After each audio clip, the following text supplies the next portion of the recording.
Seigneur, nous te bénissons, nous te rendons toute la gloire. Merci pour ton amour exagéré. Merci pour ta grâce que tu nous fais d'être là, afin de faire toujours la promotion de ton œuvre. Merci parce que nous savons que tu disposes toutes choses. Merci pour ta grâce. Merci pour l'amour que tu manifestes tous les jours de notre vie et que l'honneur, la puissance et la gloire te reviennent à toi sur Jésus-Christ. Amen. Je tiens à remercier le Seigneur Jésus-Christ pour la grâce qu'il me fait d'être là dans cette émission, dans sa parole. Alors, mon texte de base est tiré dans le livre de Jean chapitre 3, le verset 16. Je crois bien que tout le monde connaît ce verset-là, ce beau texte, qui est Jean chapitre 3, le verset 16, qui nous dit « Car Dieu a tant aimé le monde qu'il a donné son Fils unique, afin que quiconque croit en lui ne périsse point, mais qu'il ait la vie éternelle. » Mon thème intitulé « Croyez en l'amour de Dieu pour vous. » Amen. La Bible dit car Dieu a tant aimé. Regardez l'expression et la structure même de cette phrase-là. Elle est impressionnante. Dieu va commencer à nous dire par un adverbe de quantité. Quand il met tant, il pouvait dire que Dieu a aimé le monde. Mais il ne dit pas que Dieu a aimé. Mais il prend le soin de nous montrer la quantité de son amour, l'intensité de son amour. Il a d'aimer le monde. Bien-aimé, toi qui te trouves peut-être sur un lit d'hôpital, tu te poses des questions. Mais est-ce que Dieu m'aime? Regarde ma situation. Mais est-ce que Dieu m'aime? Mais j'aimerais aujourd'hui, par ce texte de Jean chapitre 3, le verset 16, te dire du plus profond de mon cœur, du sous-sol de mon cœur, que Dieu t'aime d'une manière exagérée. Et dit car Dieu a aimer le monde. Lorsque nous regardons l'expression le monde, en grec on dit cosmos, et lorsque nous sommes en train de parler du cosmos, nous sommes en train de parler de la race humaine, nous sommes en train de parler des habitants de la terre, de tous les hommes. Et c'est en ce moment-là, il n'y a pas de distinction, c'est le monde entier. Ce n'est pas seulement qu'une minorité, ce n'est pas que des chrétiens, ce n'est pas seulement que des juifs, mais la Bible déclare qu'à Dieu a aimer le monde, c'est toute cette race humaine-là. L'amour de Dieu n'est pas sélectif. L'amour de Dieu est pour tout le monde. Avant la croix, nous pouvons voir un amour qui est sélectif. Et c'est comme ça que certaines personnes pourront te dire que allez-y prêcher aux bébés perdus de la maison d'Israël. Mais après la croix, ces genres de choses-là n'existent plus. Lorsque nous prenons le livre de Tite, chapitre 2, le verset 11, la Bible déclare que car la grâce source du salut a été manifestée pour tous les hommes. Donc toi qui me suis, quelle que soit ta position, si tu es rentré dans des libations, si tu as fait des fétiches, si tu es un président de la République, tu as été génocidé, tu as fait beaucoup de choses qui sont vraiment graves. Mais laisse-moi te dire que l'amour de Dieu n'est pas pour une personne, mais pour l'humanité tout entière. La Bible déclare que car Dieu a tant aimé, l'intensité de son amour.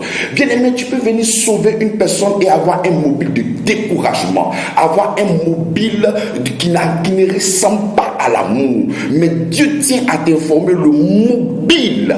C'est-à-dire, lorsqu'il vient te sauver, il vient te sauver parce qu'il t'aime. Et c'est très important de pouvoir savoir, parce que tu peux traverser des moments de ta vie où tu peux te poser ce genre de questions-là. Mais est-ce que Dieu m'aime? Mais cette question-là ne doit pas être là, parce que la Bible nous démontre par toutes les écritures de l'Ancien Testament jusqu'au Nouveau Testament que Dieu nous aime. Et ça, on ne peut pas discuter par rapport à cela. Les gens te diront que l'amour de Dieu est sélectif, mais bien aimé, je te le dis aujourd'hui, et il faut le croire parce que Dieu t'aime et il n'a pas changé. Mais lorsque nous continuons encore le texte, il dit car Dieu a tant aimé le monde qu'il a donné son Fils unique. Bien aimé, voilà pourquoi je vois ce verbe donner. La Bible déclare qu'il a donné son Fils. Bien aimé, lorsqu'on donne, on ne fait que recevoir. Parce que le salut n'est pas la pensée de l'homme. Le secours n'est pas la pensée de l'homme. Le secours, c'est la pensée même de Dieu. C'est lui-même le chef-d'œuvre. C'est lui le concepteur. C'est lui le réalisateur. C'est lui qui a tout fait, mes bien-aimés. Donc c'est parce qu'il nous a aimés qu'il a donné. Et quand Dieu donne, tout ce que nous devons faire, c'est de recevoir son amour. Voilà pourquoi il est important que tu puisses croire en son amour. Donc quand Dieu manifeste, quand Dieu donne, tout ce que nous devons faire, c'est de recevoir. Et c'est comme ça que par Jésus-Christ, il t'a donné la guérison. Par Jésus-Christ, il t'a donné le salut. Par Jésus-Christ, il t'a donné tout ce que tu cherches sur cette terre. Et tout ce que tu as à faire, c'est de recevoir. Ce n'est pas de demander, parce que l'action ne vient pas de toi. C'est Dieu qui a déjà pourvu. Tu n'as pas demandé, mais lui, il a déjà donné son Fils afin que, donc parce qu'il a donné, ce que nous devons faire, c'est de recevoir. Donc arrêtez de chercher toujours à demander des choses, à demander comme si Dieu n'était pas conscient de ta situation, comme si Dieu n'était pas conscient. Aujourd'hui, par ce texte-là, je suis en train de dire qu'il faut croire en son amour. Parce que lorsque tu seras en train de croire en son amour, c'est là que cette délivrance-là sera opérationnelle. Lorsque tu seras en train de croire en son amour, c'est là que tu verras ton miracle-là en train de se proliférer dans ta vie. Lorsque tu vas croire en son amour, c'est là que tu vas voir cette maladie-là en train de disparaître. La Bible nous dit qu'il a tant aimé le monde qu'il a donné son Fils unique afin que quiconque croit. Voilà pourquoi je te demande de croire en son amour. Bien-aimé, tu peux douter sur beaucoup de choses, mais tu ne peux pas douter sur l'amour du Seigneur. Il n'a pas regardé à ta condition. Tu étais méchant, tu étais génocidaire, tu étais pédophile, tu étais violeur. Il n'a pas regardé cette condition-là, mais il est venu mourir pas pour des personnes bonnes, mais pour de mauvaises personnes, dont je suis le premier. Et c'est comme ça qu'il est venu mourir, pas pour des gens qui sont bien. Donc quand tu penses que tu es un faux type, tu es qualifié pour recevoir l'amour de Dieu, parce qu'il est venu pour les pécheurs, il n'est pas venu pour les hommes justes. Donc ne crois pas que ta vie est tellement mauvaise, tu as tellement fait de mauvaises choses que l'amour du Seigneur n'est pas pour toi. Crois en cet amour-là, parce que la grâce qui est accompagnée t'appartient, m'appartient et appartient à l'humanité tout entière. Ne te laisse pas tromper par ces prédicateurs qui te disent que non, Dieu, son amour est sélectif, non, Dieu aime si, Dieu il n'aime pas si, il est venu pour les juifs. La Bible déclare dans le livre de Romains qu'il n'y a plus juif, il n'y a plus grec. Nous sommes tous un en Jésus-Christ de Nazareth. Jésus-Christ est la manifestation de l'amour véritable de Dieu. La Bible déclare: à peine mourrait-on pour un juste, mais lui, il n'est pas venu mourir pour des hommes bons, mais il est venu mourir pour des pécheurs, il est venu mourir pour des bandits qui ne périssent point, mais qui est la vie éternelle. Donc lorsque Dieu donne, nous recevons. Et ce que nous recevons, c'est la vie éternelle. Ce que nous recevons, c'est la vie Zoé. Ce que nous recevons, c'est le pléoma de sa plénitude. La Bible déclare que nous avons reçu de sa plénitude grâce sur grâce. Donc bien-aimé, je te demande en ce jour de croire véritablement en son amour. Parce que si aujourd'hui tu vois ta vie en train de vaciller, si tu vois aujourd'hui les difficultés dans ta vie, bien aimé, c'est parce que tu n'as pas encore reçu son amour dans ton cœur. Bien aimé, lorsque tu vas recevoir cette bonne nouvelle, lorsque tu vas recevoir l'évangile de la grâce, lorsque tu vas recevoir l'amour inconditionnel de notre Seigneur des Seigneurs, et tu vas laisser cet amour-là entrer dans ton cœur, bien aimé, c'est là que ton miracle va s'opérer. C'est là que tu vas voir cet amour extravagant se proliférer tout autour de toi, et tu vas réaliser que Dieu est un Dieu vrai, est un Dieu fidèle. Il ne ment point, il ne ment point. La Bible déclare qu'il n'est pas un homme pour mentir, ni un fils de l'homme pour se repentir. Donc quand la Bible déclare que quand Dieu a donné, lorsque Dieu donne, ce que nous devons faire, c'est de recevoir. Et pendant que Dieu a donné son amour, au lieu de recevoir cet amour, au lieu de croire en cet amour, nous sommes là et nous dépassons cet amour-là, et nous venons toujours demander des choses à Dieu. Seigneur, je veux ci, Seigneur, je veux ça, Seigneur, je veux ci, Seigneur, je veux ça. Mais pour que tu puisses voir ton miracle, il faut croire en cet amour-là manifesté en Jésus-Christ. C'est là, et c'est comme cela que Ésaïe pouvait dire. Il dit: qui a cru au bras de l'Éternel? Et c'est comme ça que tu es en train de traverser des moments qui sont difficiles. Tu es en train de traverser des moments qui sont vraiment pénibles. Je ne connais pas ta situation. Peut-être tu as une tumeur, peut-être tu as un cancer, peut-être tu as l'Ebola, peut-être tu as le coronavirus, peut-être tu n'arrives pas à payer tes factures. Je ne sais pas quel est le problème que tu es en train de traverser. Mais pour voir cette solution, il faut déjà croire à la main de l'Éternel. Il faut déjà croire au sacrifice expiatoire de tous tes péchés. Il faut déjà croire à la manifestation de l'amour de Dieu. Parce que c'est de là que ton miracle sortira. Parce que si tu n'arrives pas à apprécier l'amour de Dieu, si tu n'arrives pas à salmodier le sacrifice que Jésus-Christ a fait pour toi, afin de pouvoir nous extirper du mal, afin de pouvoir enlever ce péché-là qui était pour nous un problème entre l'humanité et la divinité, entre toi et ton Dieu, si tu n'arrives pas à croire en cet amour-là, pour que ta condition entre Dieu et toi, il y ait cette paix-là, bien-aimé, tu ne pourras pas voir tout ce que tu souhaites. Voilà pourquoi je reviens et je persiste sur ce verset-là, que Dieu t'aime. Il faut croire véritablement en son amour, parce que c'est de là que tout sortira. Bien-aimé, je te le dis et je te le répète, c'est là que tout sortira. Au verset 17, il nous dit quelque chose de puissant. Il dit, Dieu, en effet, n'a pas envoyé son Fils dans le monde pour qu'il juge le monde, mais pour que le monde soit sauvé par lui. Bien-aimé, je viens aujourd'hui, je ne suis pas venu pour te condamner. Parce que lorsque la femme samaritaine était là, avec la femme qui avait commis l'adultère, Jésus est venu. Il dit, celui qui n'a jamais péché lui jette la première pierre. Jésus n'a pas dit qu'elle n'avait pas commis l'adultère, mais il dit, celui qui n'a jamais péché lui jette la première pierre. Et tous, ils ont rebroussé chemin. Mais la partie la plus intéressante, il dit, et où sont ceux qui te condamnaient? Moi aussi, je ne te condamne pas. Celui-là même qui a la capacité, parce que pour condamner une personne, il faudrait que toi-même tu sois sans défaut. Celui-là même qui est sans défaut, celui-là même qui est pur, celui-là même qui est le Dieu manifesté en homme, il n'a pas voulu condamner et il dit va, mais ne pêche plus. Donc ce soir, cette thématique que je suis en train de parler de l'amour inconditionnel de Dieu, je ne viens pas pour te condamner, je ne viens pas pour te mettre encore dans une situation que toi-même tu connais déjà, parce que tu connais ta vie, tu sais que Dieu est saint et tu sais que toi tu es un pécheur. Mais je suis en train de te dire que nous avons un sauveur. Et ce sauveur-là, il a manifesté son amour à la croix afin que nous puissions avoir une condition meilleure. Donc Dieu en effet n'a pas envoyé son Fils dans le monde pour qu'il juge le monde, mais pour que le monde soit sauvé par lui. Bien-aimé, le Seigneur vient te sauver de la damnation éternelle. Le Seigneur vient te sauver des mauvais choix. Le Seigneur vient te sauver de la maladie. Le Seigneur vient te sauver de l'infirmité. Le Seigneur vient te sauver de plusieurs difficultés liées à cette terre.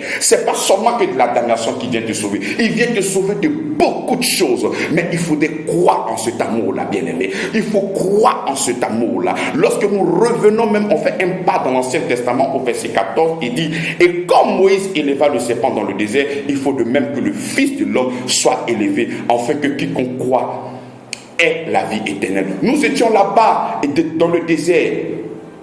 Et les serpents sont sortis qui ont piqué les Juifs. Et arrivé un moment, ils étaient en train de mourir. Et c'est comme cela que par Moïse, le Seigneur va commencer à dresser le serpent d'airain. Et il va prêcher comme ça le serpent d'airain tout au milieu du désert. Et il a dit que quiconque regarde reçoit la vie. Et aujourd'hui, la Bible déclare que de même, il faudrait que le Fils de l'homme soit élevé, afin que quiconque croit en lui, quiconque croit en sa mort, quiconque croit à son ensevelissement, quiconque croit en sa résurrection ne périsse point, mais qui ait la vie éternelle. Laisse-moi te dire que le problème que tu traverses là est inférieur par rapport à ce que le Seigneur a fait pour toi à la croix. La Bible déclare que tout pouvoir lui a été donné. La Bible déclare qu'il a reçu le nom au-dessus de tout nom.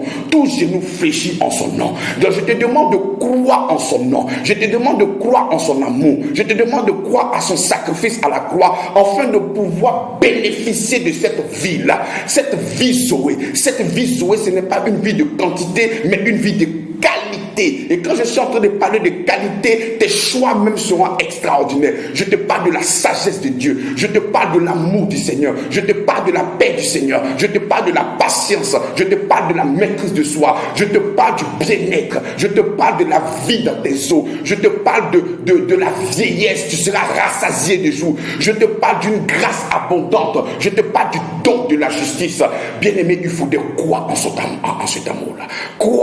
Croire, c'est le seul moyen aujourd'hui que nous avons afin de pouvoir demeurer dans la présence de Dieu. Tu ne pourras jamais entrer dans la présence de Dieu par tes prouesses. Tu ne pourras jamais rentrer dans la présence de Dieu par ce que tu fais. Tu ne pourras jamais rentrer dans la présence de Dieu parce que toi tu arrives à faire tous les 613 lois, tu arrives à faire tous les 10 commandements. Arrêtez de vous fouvoyer. La religion vous fouvoie. Mais la seule personne qui nous a été donnée par Dieu vers la paix, ce n'est pas une religion, mais c'est une personne.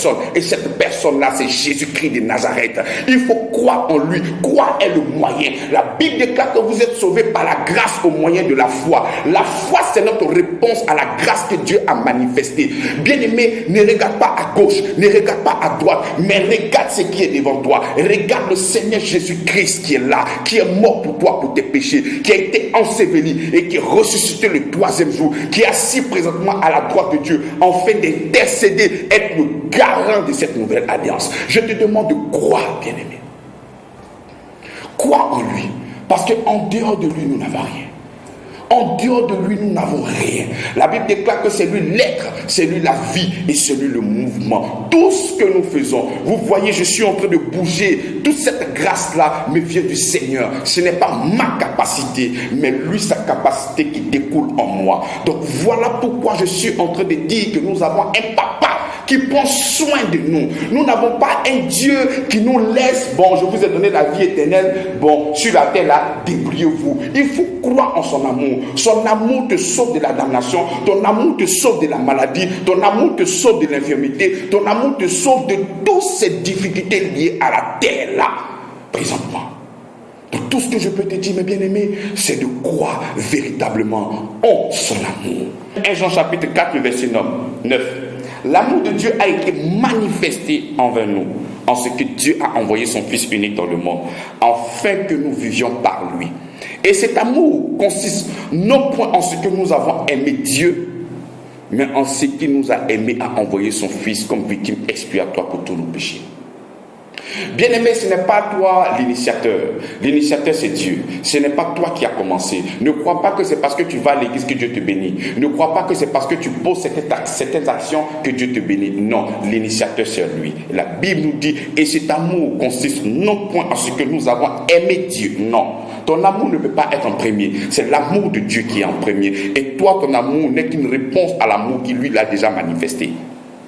Et il dit, et cet amour consiste non point en ce que nous avons aimé Dieu, mais en ce qu'il nous a aimés et envoyé son Fils comme victime expiatoire pour tous nos péchés. Quand Dieu vient dans ta vie, il vient pour enlever cette chose-là qu'on appelle le péché. Parce que c'est ça qui entravette notre relation entre Dieu et nous. Donc quand Dieu vient, il ne va pas chercher d'abord à t'apporter la guérison, il ne va pas chercher d'abord à t'apporter une belle voiture, il va essayer d'enlever ce que la terre ne peut pas te donner. Et qu'est-ce que la terre ne peut pas te donner? La terre peut te donner de la voiture, la terre peut te donner beaucoup de choses. Lorsque Jésus-Christ venait, il a croisé un homme qui s'appelait Zachée, qui était très riche, mais Jésus-Christ vient te donner quelque chose que la terre ne pourra jamais te donner. C'est quoi? C'est d'enlever ce péché-là, c'est de t'extirper de ce monde, de t'enlever des mondes de ténèbres. Et c'est comme cela que Colossiens dit qu'il nous a délivrés de la puissance des ténèbres et il nous a envoyés dans le royaume de son Fils d'amour. Amen. Donc son amour a été manifesté en premier, en ce que il est mort, il est une victime expiatoire pour tous nos péchés. Bien-aimé, j'aimerais te dire que tes péchés passés, tout ce que tes grands-parents ont fait depuis pépette les oies, depuis même avant que tu ne naisses, tout ce qui a été fait lorsque tu n'étais pas encore né, si ce sont tes aïeux, si ce sont tes aïeux, si ce sont tes grands-pères, toutes ces choses-là, tous ces péchés ont été pardonnés. Tes péchés passés, tes péchés présents et tes péchés futurs. Lorsque Christ est en train de mourir à la croix, moi je n'étais pas là-bas. Mais si aujourd'hui j'ai reçu le pardon de mes péchés, c'est parce que l'action qu'il a posée là agissait même dans le futur. Voilà pourquoi je te dis, ne t'inquiète de rien, parce que nous avons un substitut. Nous n'avons pas besoin d'un sympathisant, nous n'avons pas besoin d'une personne qui va venir nous consoler, mais nous avons besoin d'un substitut. Et Jésus-Christ était notre substitut. Il a porté la malédiction, il a porté la honte, il a porté le mépris, il a porté toutes ces mauvaises choses là, il a porté en lui nos péchés et il a reçu cette juste rétribution. Et aujourd'hui, bien-aimé, je te demande de croire en lui et tu as la vie éternelle. Pas faire, mais croire. Pas faire, pas essayer de faire 10 choses, pas essayer de faire 20 choses, pas essayer de faire 3 choses. Non, je dis crois en son amour. Crois seulement en cet amour-là qu'il a manifesté. Et lorsque tu vas croire, tu vas voir ta vie être en train d'être vraiment émerveillée par beaucoup de belles choses. Tu as cherché la guérison pendant longtemps, tu as versé beaucoup d'huile d'onction sur toi, tu as pleuré pendant longtemps, mais ne t'inquiète pas, à chaque fois que tu pleurais, il y avait la main de l'Éternel qui était sous tes joues, et lorsque tes larmes étaient en train de couler, c'est lui qui les recueillait avec sa main. Mais crois seulement en son amour, crois seulement. Tout ce que je te demande, c'est de croire. C'est là que nous sommes présentement dans cette nouvelle alliance-là. La Bible déclare que quiconque confesse le nom de l'Éternel ne sera jamais confus. Donc je te demande de croire, rien que de croire, pour la vie éternelle, croire, pour le salut, croire, pour la vie, croire, pour le boulot, croire, pour ta guérison, croire, pour ta promotion, croire. Toutes ces choses-là nous proviennent de son amour. En dehors de son amour, nous n'avons rien. Parce que son amour nous envoie Christ. Son amour nous envoie Jésus. Et dans ce Jésus-là, la Bible déclare que nous avons la plénitude, grâce sur grâce. Donc, quel que soit ton besoin, tu le trouves dans cet amour-là. Donc, crois en lui et tu auras toutes les belles choses du monde.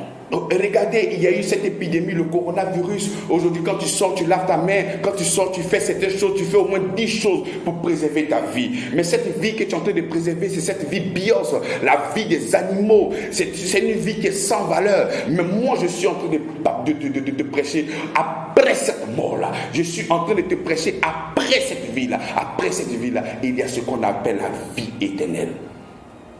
Donc, il ne faudrait pas hypothéquer quelque chose qui a une courte durée pour quelque chose qui est éternel. Donc, je te demande de croire véritablement en lui. Crois seulement en lui. Et vous allez voir que le Seigneur Jésus-Christ, il est extraordinaire. C'est un Dieu qui prend soin. Il a la capacité de prendre soin de tout le monde. Ne crois pas qu'il n'est pas aussi fort pour bénir tout le monde. Ne rentre pas dans ces bassesses-là. Bon, si tout le monde va bien, mais qui va faire sinon? Nous avons un Dieu qui est infiniment puissant. Et il a la capacité de bénir tout le monde. Et je te demande de croire. Ne fais pas partie de ces personnes-là qui ne font que raisonner, et qui vont laisser passer ces choses extraordinaires. Nous ne sommes pas de ceux qui se retirent, mais nous sommes ceux qui croient véritablement en cet amour-là. Et nous marchons avec lui. Donc notre débat, ce n'est pas pour condamner les gens, mais pour présenter son amour inconditionnel, sa grâce, sa faveur imméritée. Et nous sommes là pour faire seulement que cette promotion, rien que cette promotion. J'aimerais terminer là. Moi, c'est le pasteur Avi de l'église Grâce sur Grâce, et j'ai pour père spirituel Jean Bosco Kinuba depuis le Kinshasa, dans le siège au Congo. Donc je vous bénis, Dieu vous bénit et Dieu nous bénit, que la paix et la grâce règnent dans votre vie au nom puissant de Jésus-Christ de Nazareth. Amen. Nous espérons que vous avez été richement bénis par ce contenu. Pour rester connecté et recevoir toutes nos productions chrétiennes, nous vous invitons à vous abonner à nos pages YouTube et Facebook 1615 TV. Demeurez bénis.